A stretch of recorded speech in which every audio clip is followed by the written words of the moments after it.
Se Deus criou Satanás perfeito, de onde veio o seu mal? Se Deus é perfeito, como o mal entrou no mundo? De onde veio o desejo inicial de maldade de Satanás?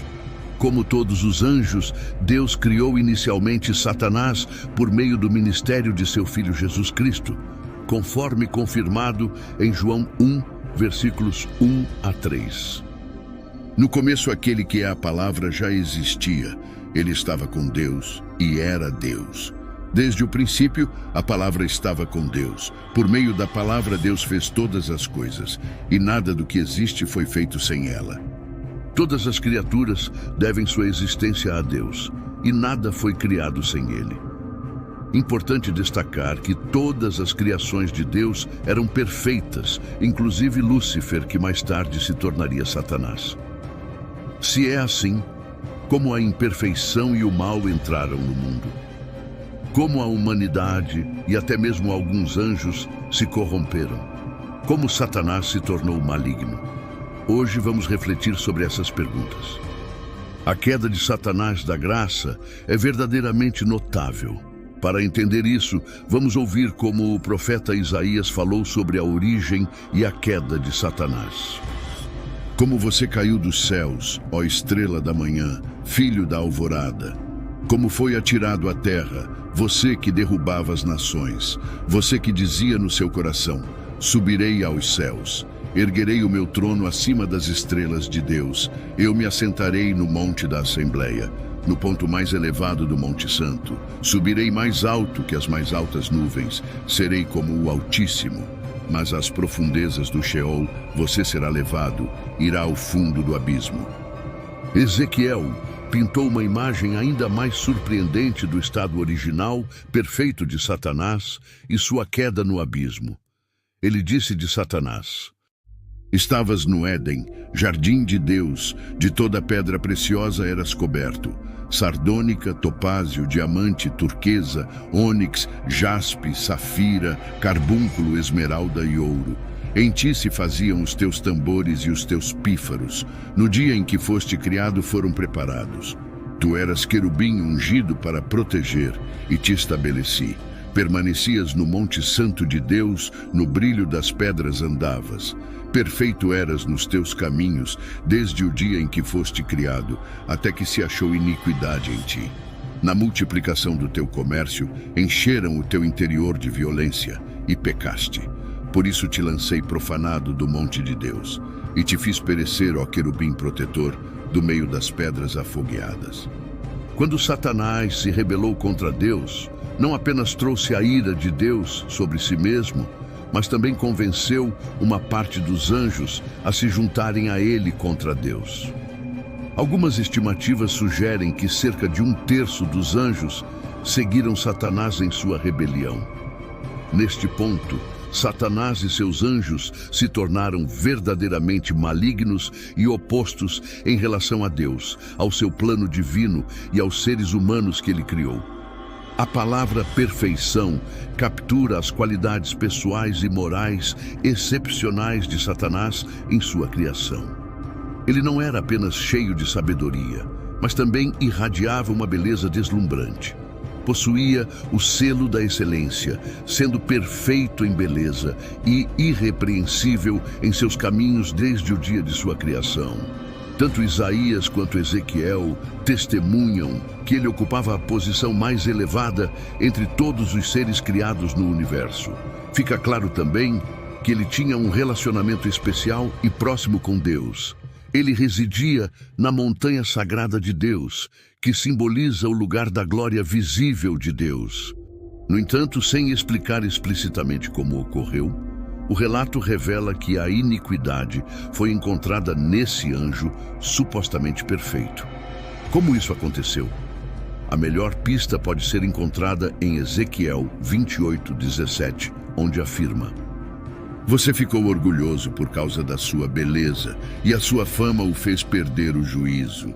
Então eu o joguei no chão a fim de servir de aviso para outros reis. Devido à natureza orgulhosa e egocêntrica de Satanás, sua sabedoria foi ofuscada. Ele se tornou obcecado consigo mesmo.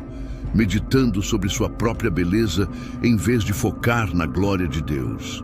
Isso levou à sua queda. Essa história destaca o perigo do orgulho e da auto-obsessão. Em Lucas 10:18, Jesus descreveu testemunhar a queda de Satanás do céu como um relâmpago. Para entender plenamente o que Jesus quis dizer, vejamos o contexto em que ele fez essa revelação. Foi quando os 70 discípulos retornaram após Jesus tê-los enviado para evangelizar e preparar o caminho para Jerusalém. Ao voltarem, estavam cheios de alegria e talvez orgulho pessoal. Eles relataram a Jesus: Senhor, até os demônios se sujeitam a nós em teu nome. Foi então que Jesus os advertiu contra o orgulho, dizendo: Eu vi Satanás cair do céu como um relâmpago.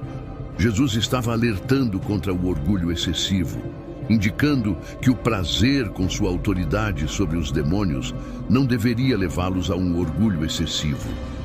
O orgulho é um pecado que pode levar a outros pecados, assim como o excesso de arrogância causou a queda de Lúcifer e sua expulsão do céu. Os discípulos deveriam ter cuidado para evitar esse perigo em seu ministério. Lúcifer havia se exaltado devido ao seu orgulho, e eles deveriam aprender com sua queda e permanecer humildes em seu ministério. Como consequência de sua má conduta e rebelião, Deus destronou Satanás, e ele foi expulso de sua posição privilegiada no Monte Santo de Deus, e veio para a terra após seu pecado original. Seu castigo o aguarda na forma de fogo eterno, como mencionado em Mateus 25:41. Satanás trouxe o mal para o mundo, mesmo sendo perfeito em sua criação, porque o mal se originou nele à medida que ele desenvolveu orgulho e arrogância, transformando algo de beleza e perfeição em pecado e imperfeição. Eis algumas das coisas que o orgulho levou Satanás a contemplar e tentar contra Deus. Ele disse: Subirei aos céus, mesmo já tendo acesso à presença de Deus. Satanás buscava residir no lugar de Deus. 2. Erguerei o meu trono acima das estrelas de Deus. A referência às estrelas simboliza os anjos, e Satanás desejava elevar sua autoridade acima de outros seres celestiais. 3. Eu me assentarei no monte da Assembleia. Isso indica que Satanás aspirava a governar sobre todos os assuntos. 4. Serei como o Altíssimo. Esta afirmação representa o auge de sua autoafirmação e rebelião, mostrando sua audaciosa ambição de ser igual a Deus. Devido à rebelião causada por seu orgulho e autoabsorção, a personalidade de Satanás sofreu uma mudança profunda, passando de perfeita para imperfeita. A santidade que ele uma vez obtinha de seu Criador foi perdida, e a corrupção tomou seu lugar. O momento exato da queda de Satanás não é explicitamente revelado na Bíblia. No entanto, podemos deduzir limites de tempo com base em evidências bíblicas. Em algum momento após a criação original dos céus e da terra, Satanás e seus anjos caíram. Permanece incerto se Satanás caiu antes ou depois da criação da humanidade, mas está claro que sua queda ocorreu antes de Gênesis 3, onde é registrada a tentação de Adão e Eva. Satanás enganou com sucesso e seduziu alguns anjos a se juntarem a ele em sua rebelião, levando à sua decadência moral permanente. Após essa sedução, não houve volta para eles, e eles estavam condenados a uma existência de pecado e destruição. O livro de Apocalipse 12:4 descreve simbolicamente como um terço das estrelas do céu, representando os anjos, foram varridos pelo dragão, Satanás, em sua tentativa de frustrar os planos de Deus. É crucial lembrar que a mesma Bíblia que registra a origem e a existência do mal também retrata Deus como completamente justo e perfeito em todos os seus caminhos. Ele vê o pecado como extremamente perverso e digno de julgamento. Deus não promove nem perpetua o pecado, como afirmado em Tiago 1:13. Ninguém, ao ser tentado, diga: Deus está me tentando, pois Deus não pode ser tentado pelo mal, e a ninguém tenta. A tentação não provém de Deus, mas surge de nossas próprias fraquezas. Deus está além da tentação e ele não tenta ninguém. Satanás, com sua beleza, tornou-se uma fonte de orgulho que, no final das contas, levou à sua expulsão da presença de Deus. Seu próprio orgulho e autoimportância levaram à corrupção de sua mente. Ele ainda é impulsionado pelo orgulho, buscando usurpar o que pertence a Deus. Compreender o orgulho de Satanás serve como uma lição de cautela para nós, ajudando-nos a evitar tal orgulho em nossas próprias vidas, por meio da presença capacitadora do Espírito Santo.